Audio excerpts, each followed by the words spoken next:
Hey guys, welcome है आप सभी का वीडियो लेक्चर सीरीज के दूसरे एपिसोड में। इसमें हम कवर कर रहे हैं subject hydraulic and hydraulic machine, जिसमें कि हमने कल तक पढ़ाया आपको कि प्रॉपर्टीज ऑफ फ्लूइड क्या होता है।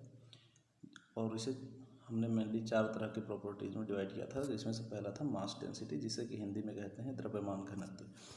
हमें ये पता चला है कि आप लोग को प्रॉब्लम हो रही है इंग्लिश में, तो थोड़ा हमारे साथ हम भी कोशिश कर रहे हैं कि चीज़ों को हिंदी में एक्सप्लेन करें। वैसे तो मैं ज़्यादातर चीज़ें हिंदी में ही एक्सप्लेन कर रहा हूँ, लेकिन अगर आपको किसी चीज़ में प्रॉब्लम आ रही है तो मैं कोशिश कर रहा हूँ कि उन चीज़ों को हिंदी में सॉर्ट आउट किया जाए। पहली चीज़ ये कि मैं चीज़ों को इंग्लिश में, जो नोट्स मेरा है वो इंग्लिश में आपको प्रोवाइड करवाया जा रहा है। एक्चुअली इसको आपको लिखने की ज़रूरत नहीं है, मैं जो हिंदी में बोलूँगा उसी को आपको लिखना है, ठीक है ना। मैं जो मेरा लेक्चर है, जो मैं आपको बोल रहा हूँ, मेरी जो आवाज़ आपको सुनाई दे रही है, जो मैं हिंदी में एक्सप्लेन कर रहा हूँ, आपका फोकस मेनली इस चीज़ पर होना चाहिए, ठीक है।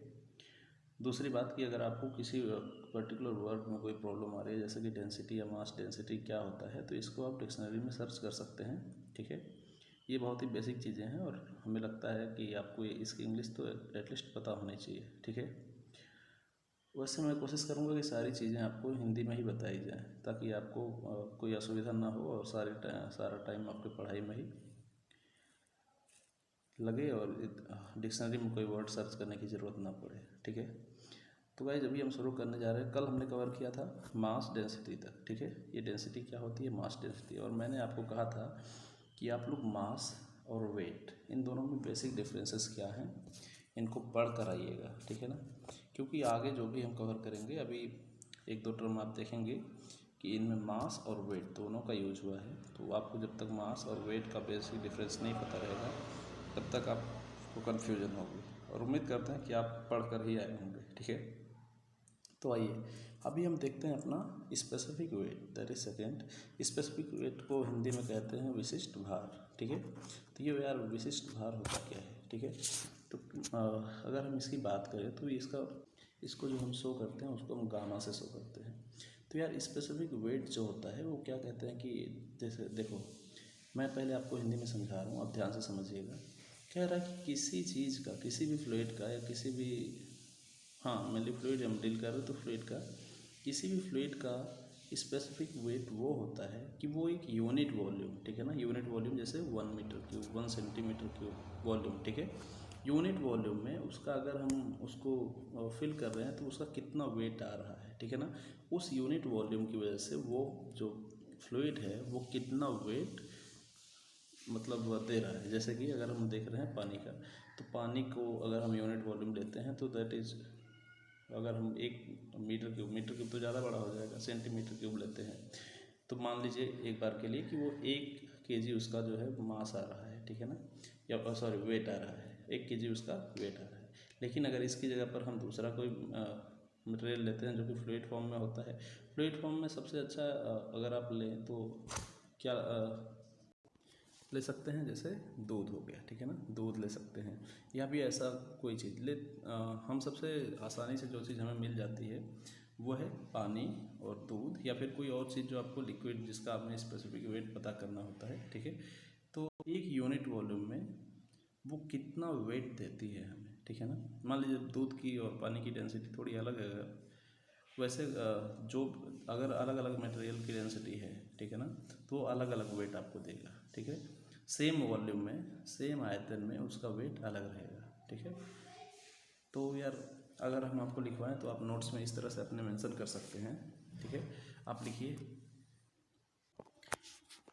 स्पेसिफिक वेट, यानी कि विशिष्ट भार को हम विशिष्ट भार को हम द्रव्यमान भार भी कह सकते हैं, द्रव्यमान भार भी कह सकते हैं। दूसरा पॉइंट करके लिखिएगा, दूसरे पॉइंट्स में लिखिएगा, दूसरा लिखिएगा स्पेसिफिक वेट या विशिष्ट भार। Specific weight of a fluid is the weight possesses POSSESSES per unit volume, ठीक है ना।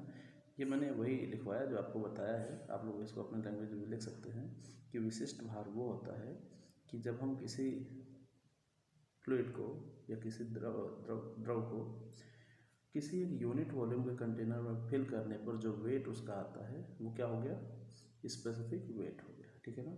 और इसे सिंपल करते हैं जैसा कि मैंने आपको पहले बताया था ग्रीक सिंबल पे, जैसे गामा, ठीक है ना, ठीक है।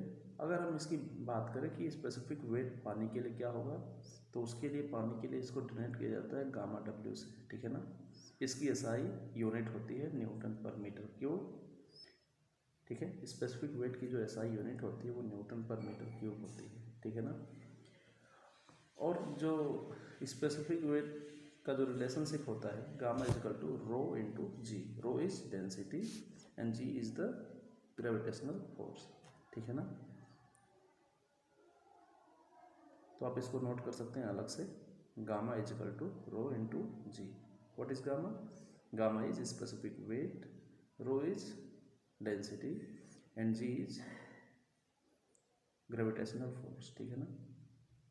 ठीक है, अब यार ये जो मास है, ठीक है ना, मास डेंसिटी और स्पेसिफिक वेट, हमने अभी पहले वीडियो में मास डेंसिटी की बात की थी। तो जो मास डेंसिटी जिसे कि हम द्रव्यमान घनत्व कहते हैं या स्पेसिफिक वेट जैसे कि विशिष्ट भार कह रहे हैं, ये सारे टेम्परेचर और प्रेशर पर डिपेंड करते हैं, ठीक है ना। ये चीज़ भी आप मेंशन कर सकते हैं, नोट करके आप लोग लिख लेंगे कि बोथ मास डेंसिटी, नोट करके लिखिए कि द्रव्यमान घनत्व और विशिष्ट भार, द्रव्यमान घनत्व और विशिष्ट भार तापमान और दाब पर निर्भर होते हैं, ठीक है। अगर तापमान और भार बदलेगा तो ये दोनों भी बदल जाएंगे, ठीक है। अब अगला जो है अपना आ जाएगा स्पेसिफिक वॉल्यूम। तो स्पेसिफिक वॉल्यूम क्या होता है मैं आपको समझाता हूँ।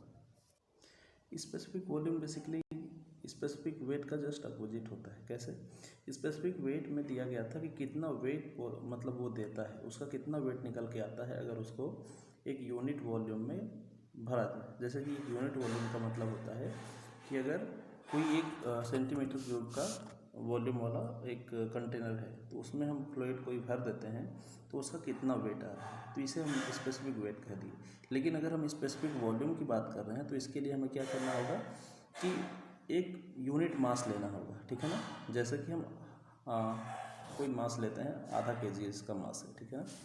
मास का जो मास जो है वो हाफ केजी है, ठीक है। हाफ केजी का मास ले लिए तो उसको हम किसी कंटेनर में भर दिए, ठीक है ना।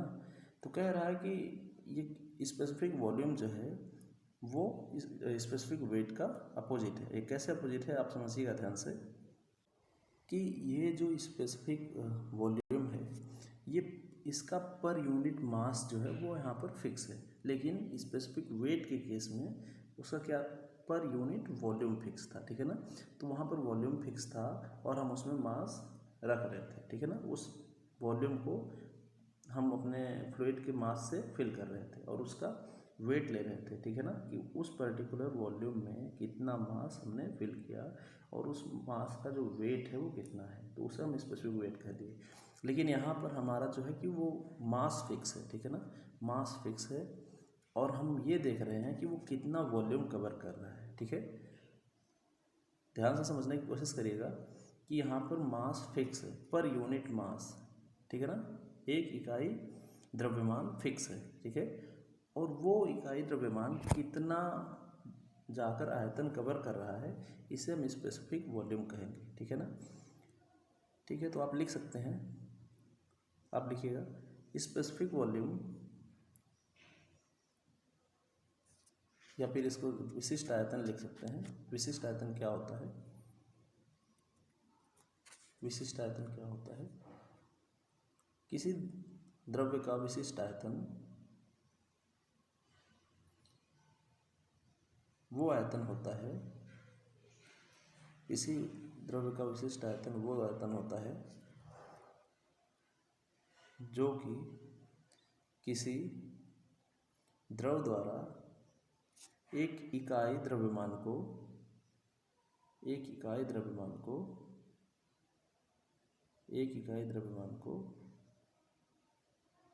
भरता है और इंग्लिश में लिखिएगा। ये थोड़ा मेरा ज़्यादा क्लियर है इंग्लिश, तो आप लोग भी इंग्लिश समझने की कोशिश करिएगा, क्योंकि हिंदी में थोड़ी मुझे भी प्रॉब्लम हो रही है, ठीक है। लेकिन 1-2 वीडियो लेक्चर के बाद ये सारी चीज़ें सॉर्ट आउट हो जाएंगी, सारी प्रॉब्लम्स, ठीक है। तो लिखिए specific volume of fluid, specific volume of fluid is the volume per unit mass, is the volume per unit mass, ठीक है, ठीक है। और ये जो होता है वो डेंसिटी का रेसिप्रोकल होता है। डेंसिटी क्या होती है? रो। तो स्पेसिफिक वॉल्यूम आप लिख लीजिए, स्पेसिफिक वॉल्यूम, ये इसको डोनेट किया जाता है वी से, स्मॉल वी से, ठीक है, लिख लीजिए। हाँ, इट इज रिप्रेजेंटेड बाय, इसको वी से प्रदर्शित किया जाता है, ठीक है, वी से प्रदर्शित किया जाता है। जैसे कि अभी हमने पढ़ा कि स्पेसिफिक वेट को जो है गामा से रिप्रेजेंट कर रहे थे, गामा से प्रदर्शित कर रहे थे, इसी तरह से स्पेसिफिक वॉल्यूम को वी से प्रदर्शित करते हैं, ठीक है ना। एसआई यूनिट की अगर हम बात करें तो इसका होता है मीटर क्यूब पर किलोग्राम, मीटर क्यूब पर किलोग्राम। मीटर क्यूब क्यों? मीटर क्यूब क्यों भाई? मीटर क्यूब इसलिए क्योंकि यहाँ पर वॉल्यूम से जो है मास की बात हो रही है, पहले वॉल्यूम फिर मास, वॉल्यूम पर यूनिट मास, ठीक है ना। तो वॉल्यूम आयतन प्रति इकाई द्रव्यमान का को ही हम स्पेसिफिक वॉल्यूम कहते हैं। जैसा कि हमने आपको लिखवा दिया है कि आयतन प्रति इकाई द्रव्यमान को ही हम स्पेसिफिक वॉल्यूम कहते हैं, इसलिए आयतन का जो है यूनिट हो गया मीटर क्यूब और द्रव्यमान का जो हो गया वो किलोग्राम, ठीक है ना। ठीक है यार, अब यहाँ पर एक क्वेश्चन आता है, बहुत ही अच्छा न्यूमेरिकल प्रॉब्लम आता है जो कि बहुत ही सिंपल होता है। तो इस वीडियो लेक्चर के बाद जो अगला वीडियो लेक्चर आएगा उसमें हम न्यूमेरिकल कवर करेंगे, ठीक है ना। ठीक, तो अभी हम आते हैं यहाँ पर रिलेटिव डेंसिटी क्या होती है, यहाँ पर देख लेते हैं। रिलेटिव डेंसिटी जिसे कि आपेक्षिक घनत्व कहा जाता है हिंदी में, ठीक है। तो आपेक्षिक घनत्व क्या होता है? तो यार देखो, जब हम किसी एक चीज़ के घनत्व का कंपेयर किसी दूसरे चीज़ के घनत्व से करते हैं, कंपेयर मतलब बोले तो तुलना जिसे कहते हैं, ठीक है ना, तुलना। जब किसी एक चीज़ की तुलना हम दूसरे चीज़ की डेंसिटी से करते हैं, दैट इज डेंसिटी बोले तो घनत्व, ठीक है। जब एक चीज़ की घनत्व की तुलना दूसरे चीज़ की घनत्व से करते हैं तो उसे रिलेटिव डेंसिटी आपेक्षिक घनत्व कहते हैं, ठीक है। हाँ, तो इसको आप ऐसे लिख सकते हैं कि जब किसी एक द्रव की तुलना किसी दूसरे या फिर किसी एक सब्सटेंस या फिर किसी एक चीज़ की तुलना दूसरे चीज़ के घनत्व से की जाती है तो उसे रिलेटिव डेंसिटी कहते हैं, ठीक है ना। It is defined as the ratio of density of one substance, it is defined as the ratio of density of one substance with respect to other substance, ठीक है ना। ठीक है, तो यार इसका फार्मूला जो होता है rho 1/2 equal to rho base 1/2, जैसे लॉग बेस 10 लिखते हो ना, वैसे rho base 1/2 equal to rho 1 upon rho 2, rho 1 upon rho 2। तो यार रो 1 का मतलब है किसी एक सब्सटेंस का, पहले सब्सटेंस का क्या डेंसिटी कितनी है, और रो 2 जो है वो किसी दूसरे सब्सटेंस की डेंसिटी है, ठीक है ना। अगर मैं लिख दूँ तो ये हो जाएगा ऐसा कुछ कि यार ये रो 1/2 या इजिकल टू रो 1/रो 2, सॉरी रो 2। यार ये जो रो 1 और 2 है, ये रो है, rho 1 is equal to density of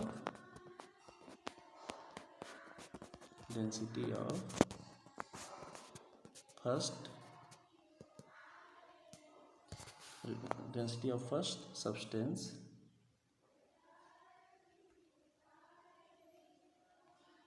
ठीक है। और ये जो रो 2 है, ये रो 2 की अगर हम बात करें तो यार ये रो 2 जो हो जाएगा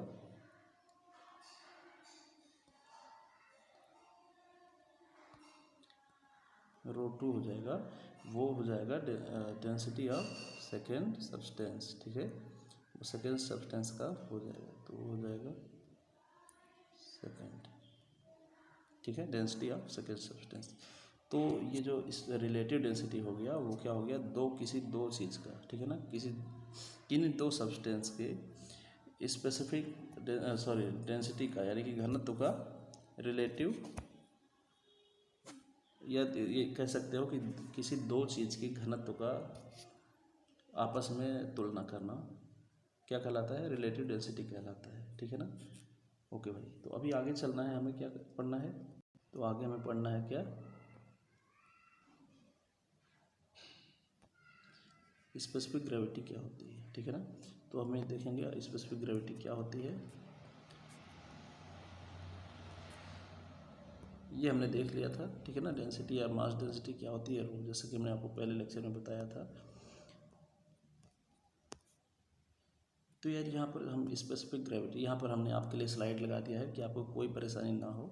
ठीक है ना। ये बहुत ही अच्छी तरह से आपको समझ में आ जाएगा कि स्पेसिफिक ग्रेविटी क्या होती है, रिलेटिव डेंसिटी क्या होती है, जैसा कि हमने आपको बताया।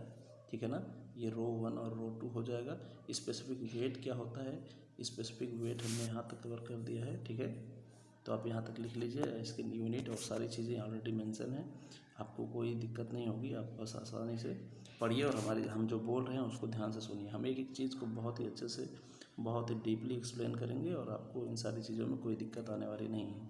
तो अगर हम स्पेसिफिक ग्रेविटी की बात कर रहे हैं, तो स्पेसिफिक ग्रेविटी जो होती है वो specific weight of A fluid, और तो specific weight of A fluid का मतलब ये है कि किसी एक, जैसे हम मान लीजिए दूध का कंपेयर पानी से करते हैं, तो हम यहाँ पर एक स्टैंडर्ड फ्लूइड लेते हैं और एक जो हम किसी लिक्विड का जिसका फाइंड करना होता है वो लिक्विड लेते हैं।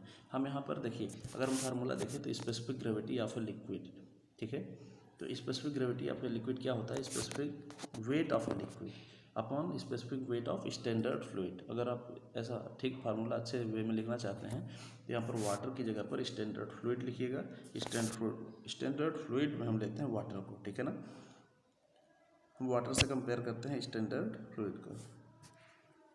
तो यार स्टैंडर्ड फ्लूइड जो होता है उसमें हम देखेंगे कि, तो यहाँ पर specific weight of liquid upon specific weight of water, specific weight of water की जगह पर हम स्टैंडर्ड फ्लूइड लिख लेंगे। ठीक है ना। स्टैंडर्ड फ्लूइड हम वाटर लेते हैं और जिसकी वैल्यू होती है 9810, ठीक है, न्यूटन पर metre cube. Specific weight of liquid, जैसे आप किसी भी चीज़ का, जिस भी चीज़ का लिक्विड का आप निकालना चाहते हैं स्पेसिफिक ग्रेविटी, उसको हम यहाँ पर लिखते हैं। ठीक है ना। अब कह रहा है कि यार इसको जो डोनेट किया जाता है दैट इज़ कैपिटल एस, इसको कैपिटल एस से दिखाया जाता है, इसे आप प्रदर्शित करना कह सकते हैं।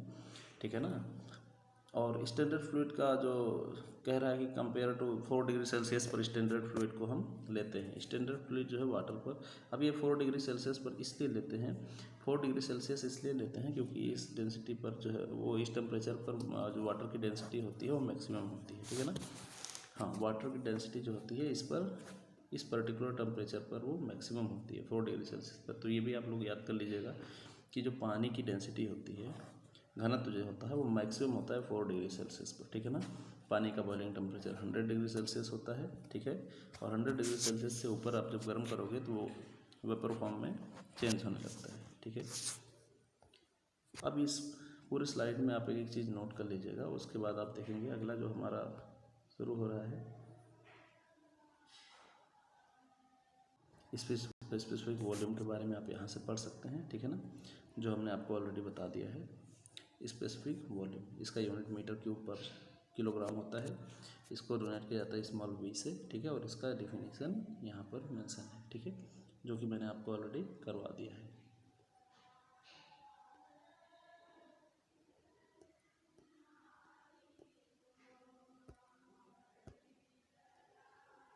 अब यहाँ से एक बहुत ही इंपॉर्टेंट टॉपिक शुरू होता है जिसको हम कहते हैं विस्कोसिटी, और हिंदी में कहते हैं श्यानता। मैंने आपके लिए लिख भी दिया है कि श्यानता इसको हिंदी में कहते हैं। ठीक है। तो कह रहा है कि विस्कोसिटी एक प्रॉपर्टी होती है फ्लूइड की, जिससे कि वो क्या करता है कि एंगुलर रेजिस्टेंस करता है शियर और एंगुलर डिफॉर्मेशन का। एंगुलर डिफॉर्मेशन क्या होता है, ये थोड़ा लैंग्वेज टफ है तो मैं आपको हिंदी में समझा देता हूँ। ठीक है। कह रहा है कि एंगुलर डिफॉर्मेशन में क्या करता है, ये एंगुलर डिफॉर्मेशन करता है। एंगुलर डिफॉर्मेशन क्या होता है, कैसे होता है, ये मैं आपको यहाँ बताता हूँ। मैंने कल आपको विस्कोसिटी के बारे में बताया था कि यार विस्कोसिटी जो होती है, पानी की जो लेयर्स होती हैं वो एक दूसरे के ऊपर स्लाइड होती हैं। ठीक है ना। ठीक है। तो जब वो एक दूसरे के ऊपर स्लाइड करती हैं, अभी आप अपना दोनों हाथ रगड़िए। जब दोनों हाथ रगड़ेंगे तो दोनों हाथ के बीच में एक रिलेटिव मोशन होता है। ठीक है ना। और जब वो रिलेटिव मोशन होता है तो वहाँ पर फ्रिक्शन जनरेट होता है।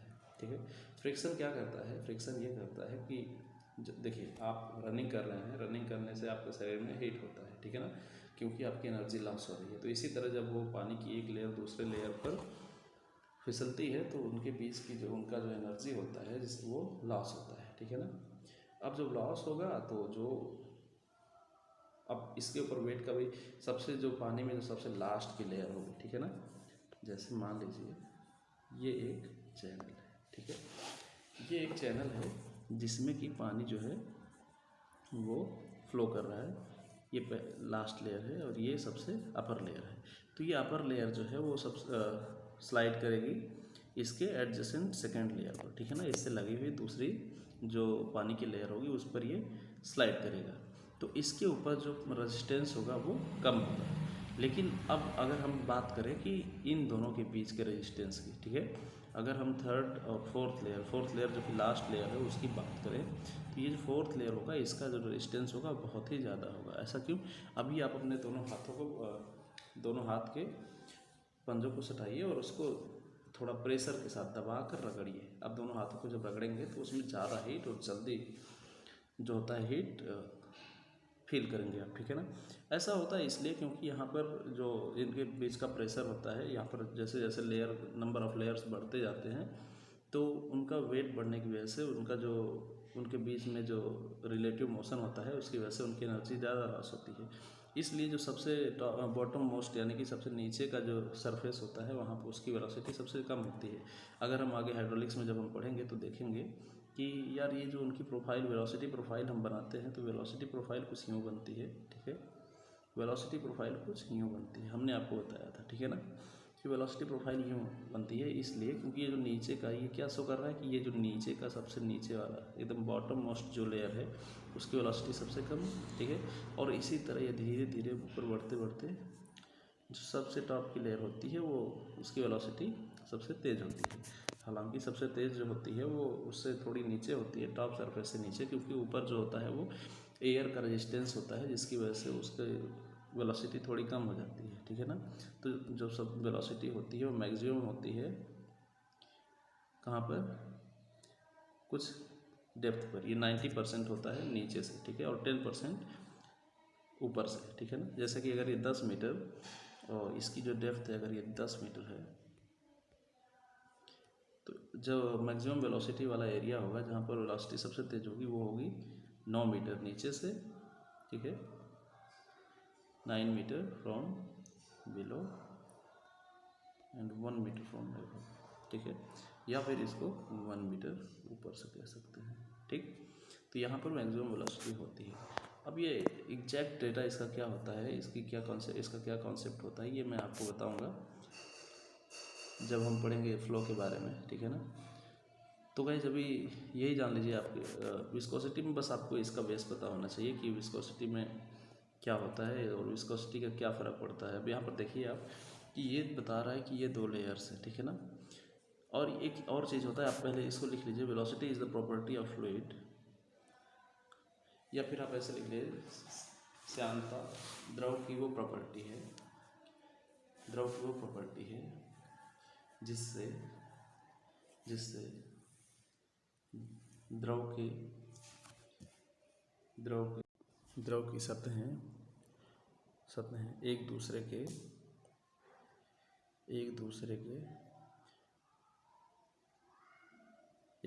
के मोशन का यानी एक दूसरे के चलने का या आप कह सकते हैं फिसलने का विरोध करती है, ठीक है ना, विरोध करती है। अब देखिए यहाँ पर एक फिगर आपको दिखेगा, इस फिगर में ये दिखाया गया है, ठीक है, कि इस पर क्या है कि ये एक लेयर है और ये दूसरी लेयर है, ठीक है ना।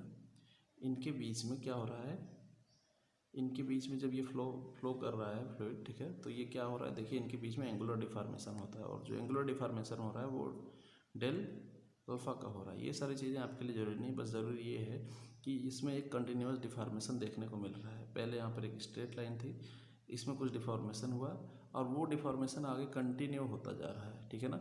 अभी आप अगर हम एक नया फिगर बनाएंगे तो हम ये देखेंगे कि ये जो यहाँ पर हमने देखा कि ये M dash M double dash P double dash P double dash होता जा रहा है, ये आगे भी कंटिन्यू रहेगा। कंटिन्यू कैसे रहेगा? वो इसलिए होता है ना क्योंकि पानी के ऊपर जब एक बार फोर्स जो लग जाता है, अगर वो under the action of gravity वो चल रहा है तो वो आगे ऐसे ही चलता रहता है, ठीक है ना, और वो लगातार डिफॉर्म होता रहेगा, ठीक है, वो आगे कंटिन्यू डिफॉर्म होता रहेगा। तो ये कुछ ऐसा बन जाएगा, ठीक है। अगर आपको इंग्लिश में प्रॉब्लम हो रही है तो आप परेशान मत होइए, मैं एक हिंदी की बुक आपके लिए एक दोस्त से बोला हूँ कि वो मुझे हिंदी की बुक प्रोवाइड करवाएगा, जिससे कि मैं इन चीज़ों को और भी अच्छे से एक्सप्लेन कर पाऊँगा और आपके लिए बहुत ही आसानी होगी, ठीक है ना। अगर आप इंग्लिश मीडियम के या फिर थोड़ा इंग्लिश समझते होंगे तो फिर आपको कोई दिक्कत नहीं हो रही होगी, लेकिन अगर आपको प्योर हिंदी की बात करें तो थोड़ी आपको मुश्किल आ सकती है, ठीक है। तो आप 1-2 दिन मैनेज करिए, अभी ये स्टार्टिंग है तो अभी आपको थोड़ी मुश्किल का सामना करना पड़ेगा। उसके बाद यहाँ पर एक डायग्राम आता है, ठीक है। अब विस्कोसिटी होती है वो 2 तरह की होती है, ठीक है। आप ये चीज़ नोट में अपने लिख लीजिए। विस्कोसिटी होती है 2 तरह की होती है। क्या क्या होता है मैं आपको बताता हूँ। विस्कोसिटी होती है एक डायनामिक विस्कोसिटी, ठीक है, और एक किनेमेटिक विस्कोसिटी, ठीक। पहला डायनामिक विस्कोसिटी, डायनामिक विस्कोसिटी, ठीक है। और जो दूसरा होता है वो किनेमेटिक विस्कोसिटी,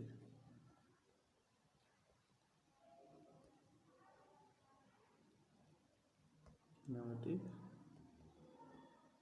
विस्कोसिटी, ठीक है, किनेमेटिक विस्कोसिटी, ठीक। इन 2 तरह के विस्कोसिटीज़ के बाद एक बहुत ही अच्छा कॉन्सेप्ट आता है कि यार ये variation of viscosity with temperature.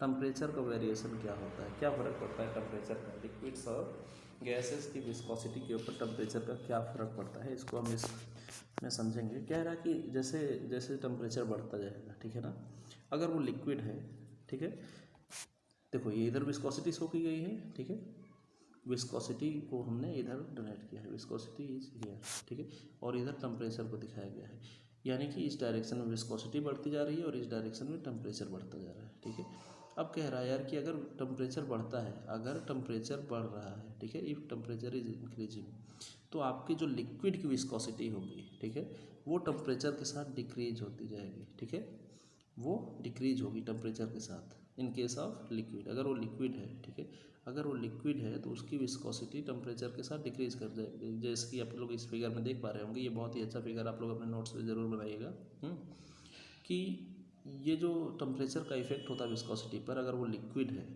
तो इसकी विस्कोसिटी कम हो जाएगी। लेकिन अगर आप यहाँ देखेंगे, ठीक है, अब अभी आप इस फिगर में देखिए तो आप देखेंगे कि अगर वो लिक्विड नहीं है, अगर वो फ्लूइड है, ये गैस है, तो इस गैस का जो विस्कोसिटी होता है वो बढ़ता जाता है। अब इसके पीछे का कॉन्सेप्ट क्या है मैं आपको एक्सप्लेन कर रहा हूँ, लेकिन पहले इस फिगर को ध्यान से समझिए और अपने नोट्स पर बना लीजिए, ठीक है ना, कि विस्कोसिटी गैसेस की तापमान के साथ बढ़ती है। अगर तापमान बढ़ रहा है तो गैस की विस्कोसिटी बढ़ जाएगी। अगर तापमान बढ़ रहा है तो लिक्विड की विस्कोसिटी यानी कि द्रव्य की विस्कोसिटी, द्रव की विस्कोसिटी जो है कम हो जाएगी, ठीक है। अब इसके पीछे का कॉन्सेप्ट ये होता है कि लिक्विड की विस्कोसिटी जो होती है डिपेंड करता है कि मॉलिक्यूल्स के बीच में कोहेजन कितना होता है, ठीक है ना, कोहेजन कितना है। जितना ज़्यादा कोहेजन होगा उसकी विस्कोसिटी उतने ज़्यादा होगी। कोहेजन का मतलब होता है सेम लिक्विड के बीच में लगने वाला फोर्स, ठीक है। तो यार कोहेजन कितना है इस पर डिपेंड करेगी। अब जब हम जैसे जैसे टेम्परेचर बढ़ाते जाएंगे तो टेम्परेचर बढ़ने के साथ साथ उनके बीच का जो कोहेजन फोर्स है, जो कोहेजिव फोर्स है, वो रिड्यूज होने लगेगा, यानी कि घटने लगेगा। और जब रिड्यूज होने लगेगा, जब उनके बीच का कोहेजन फोर्स घटने लगेगा, तो चूँकि कोहेजन जो विस्कोसिटी होती है वो कोहेजन पर डिपेंड करती है, और जब कोहेजन ही कम हो जा रहा है तो विस्कोसिटी भी कम हो जा रही है। लेकिन गैसेस के केस में ऐसा नहीं है, ठीक है ना। अब गैसेस के केस में ऐसा क्यों नहीं है? क्योंकि यहाँ पर जो है, जो हम देख रहे थे लिक्विड के केस में, वो मॉलिक्यूल्स के बीच में, उनके जो अणुओं के बीच में जो कोहेजिव फोर्स लग रहा था उसकी वजह से उनके बीच में विस्कोसिटी थी, और वो विस्कोसिटी ख़त्म हो जा रही थी या कम हो जा रही थी अगर हम टेम्परेचर बढ़ा रहे थे, ठीक है ना।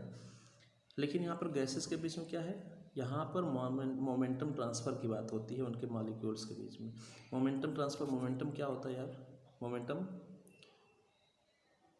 मोमेंटम को हिंदी में तुम क्या कहते हो उसको ध्यान से एक बार सर्च करके देखो कि क्या तुम्हें मोमेंटम का डेफिनेशन याद है, और अगर नहीं याद है तो आप एक बार पढ़िए मोमेंटम क्या होता है, तब आप इस चीज़ को समझ पाएंगे कि यार मॉलिक्यूल्स के बीच में उनका मोमेंटम, उसका मास और इनटू वेलोसिटी, ठीक है ना, इस पर डिपेंड करता है कि गैसेस की विस्कोसिटी।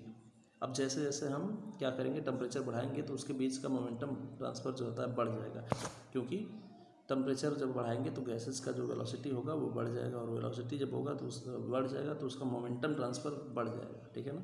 और जैसे मोमेंटम ट्रांसफ़र बढ़ेगा तो उसके बीच की विस्कोसिटी जो कि डिपेंड करती है मोमेंटम ट्रांसफ़र पर, अब जब मोमेंटम ट्रांसफ़र बढ़ रहा है गैस इंक्रीज टेम्परेचर इंक्रीज करने पर, तो उसके बीच की विस्कोसिटी भी टेम्परेचर यानी कि तापमान बढ़ाने पर बढ़ जाएगी, ठीक है ना। इसके पीछे का कॉन्सेप्ट यही होता है। और अपना अगला टॉपिक जो आता है वो है पृष्ठ तनाव, जिसे कि हम सरफेस टेंशन कहते हैं। तो सरफेस टेंशन क्या होता है पहले हम ऐसे ही समझ लेते हैं कि होता क्या है।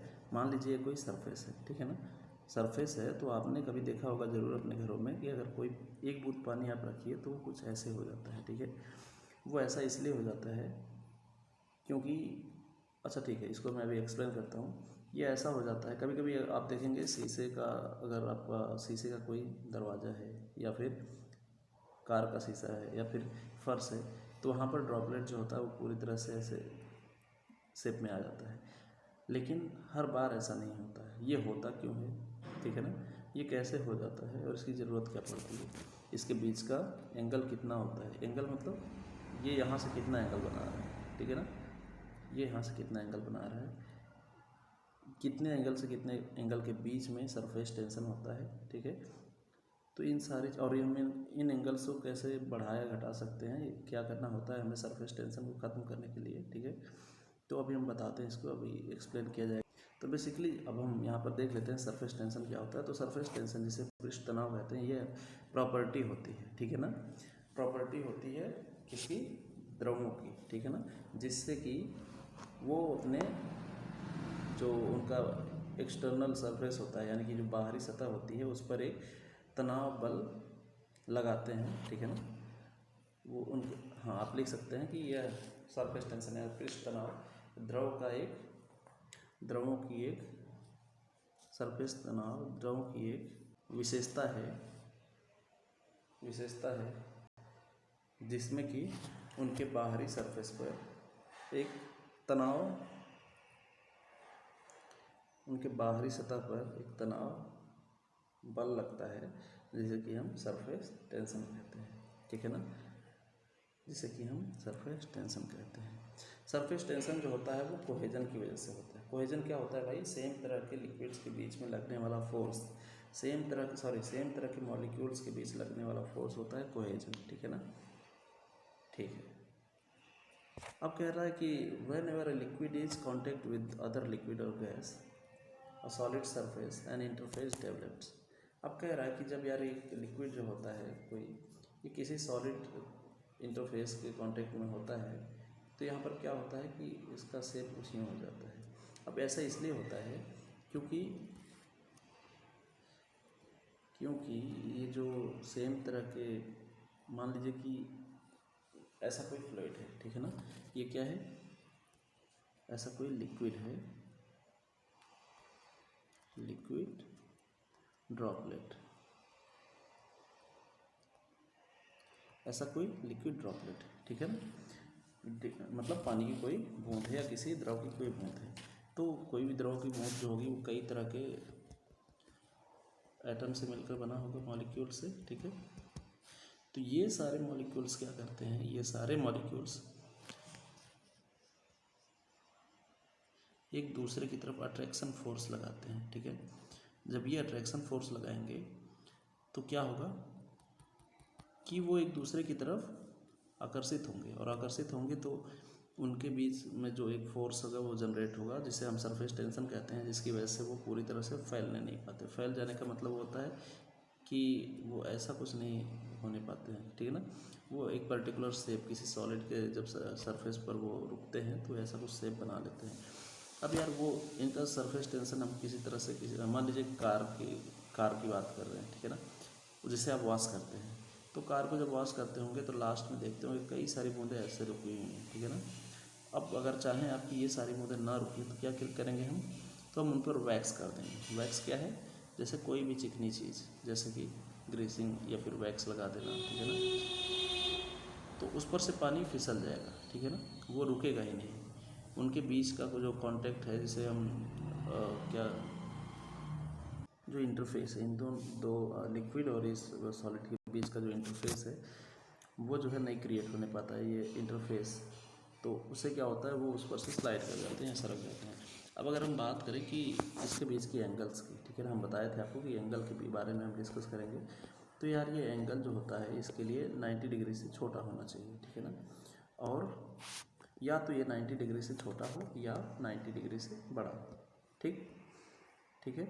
अगर ये कोई भीगा हुआ सरफेस है, कोई वेटेड सरफेस है, ठीक है, कोई गीला सरफेस है, तो उसके बीच में जो सरफेस टेंशन बनता है, तो उसकी वैल्यू, थीटा की वैल्यू, वहाँ पर जो एंगल होता है उसके बीच का, वो 90 डिग्री से कम होता है। आपने देखा होगा जब हम कार को धुल लिए होते हैं तो लास्ट में जो बनेगा वो पूरी तरह से गोल नहीं होगा, ठीक है ना। गोल का मतलब होता है वो पूरी तरह से ऐसा सर्कुलर नहीं होगा, ठीक है। अब उसके बाद हम अगर बात करें कि अगर वो कोई चीज़ सूखी है, ठीक है, जैसे अभी कार धुली नहीं गई है, आपने पहले जग से पानी डाला और तब उस समय जो बनेगा, उस समय जो सरफेस टेंशन की वजह से जो ड्रॉपलेट्स वहाँ पर रुकेंगे, उनका इंटरफेस जो होगा, वो इंटरफेस का जो एरिया होगा, इंटरफेस बेसिकली हम इसको कह रहे हैं, ठीक है, इंटरफेस बेसिकली हम इस पोर्शन को कह रहे हैं, ठीक है। इस केस में उसका जो इंटरफेस होगा वो कम होगा, लेकिन इस केस में जब वो सतह वेटेड है, ठीक है ना, वेटेड मतलब गीला है, जब उसका सरफेस गीला है तो इसका जो इंटरफेस है, ये पर्टिकुलर एरिया जहाँ पर पानी और ये सॉलिड कांटेक्ट में आ रहा है, वो ज़्यादा होगा। तो यार इस चीज़ को, इस फिगर को आप बना लीजिएगा अपने नोट्स में, ठीक है, क्योंकि ये जो चीज़ है आपसे कॉम्पिटिटिव एग्ज़ाम के साथ साथ आपके नॉलेज को एनहांस करने में मदद करेगी, ठीक है। अब यार कुछ चीज़ें हैं जिनको हम ज़रूर नोट कर लें, ठीक है, वो है ये कि यार टेम्परेचर का हमारे सरफेस टेंशन के ऊपर क्या फ़र्क पड़ता है, ठीक है। सरफेस टेंशन का टेम्परेचर के ऊपर क्या फ़र्क पड़ता है। अगर सरफेस टेंशन जो है वो टेम्परेचर डिपेंडेंट है तो उसका कितना फ़र्क होता है ये हमें जानना चाहिए, ठीक है। तो यार सरफेस टेंशन कह रहा है कि अगर इंक्रीज हो रहा है, ठीक है, टेम्परेचर इंक्रीज हो रहा है या डिक्रीज हो रहा है, तब जो सरफेस टेंशन होगा वो क्या होगा, उसी के साथ इंक्रीज या डिक्रीज करेगा। आप देखते हैं अगर सरफेस टेंशन, अगर टेम्परेचर इंक्रीज कर रहा है तो क्या होगा, अगर सरफेस टेंशन इंक्रीज होगा तो क्या होगा कि उनके बीच का जो मॉलिक्यूलर फोर्स है वो कमज़ोर होगा, और मॉलिक्यूलर फोर्स अगर कमज़ोर होगा तो उसका सरफेस टेंशन डिक्रीज होगा। यानी हम डायरेक्टली अगर समझें तो अगर हम इंक्रीज कर रहे हैं टेम्परेचर में तो उसका जो सरफेस टेंशन फोर्स है वो कम होता जाएगा, ठीक है ना। टेम्परेचर, अगर टेम्परेचर कम है तो सरफेस टेंशन ज़्यादा होगा। और अगर हम बात करें यूनिट क्या होता है सरफेस टेंशन का, तो यूनिट जो होता है वो न्यूटन मीटर होता है, ठीक है। सरफेस टेंशन की यूनिट जो होगी वो न्यूटन मीटर हो जाएगी। और कह रहा है कि सरफेस टेंशन की वजह से जो प्रेशर चेंज होगा वो क्या होता है, कर्व्ड इंटरफेस में होता है। कर्व का मतलब होता है ऐसे, तो सरफेस टेंशन ऐसे ही होता है, ठीक है। तो ये जो प्रेशर में चेंज होता है सरफेस टेंशन की वजह से वो एक कर्व्ड इंटरफेस में होता है, ठीक है। तो गाइज़ यहाँ पर सेकेंड लेक्चर आज खत्म होता है। ये कुछ चीज़ें जिसे आप याद करना है, ठीक है, ये चीज़ें इंपॉर्टेंट है, और कल से हम आपको हिंदी में लेक्चर प्रोवाइड करवाएंगे। Okay, thank you so much.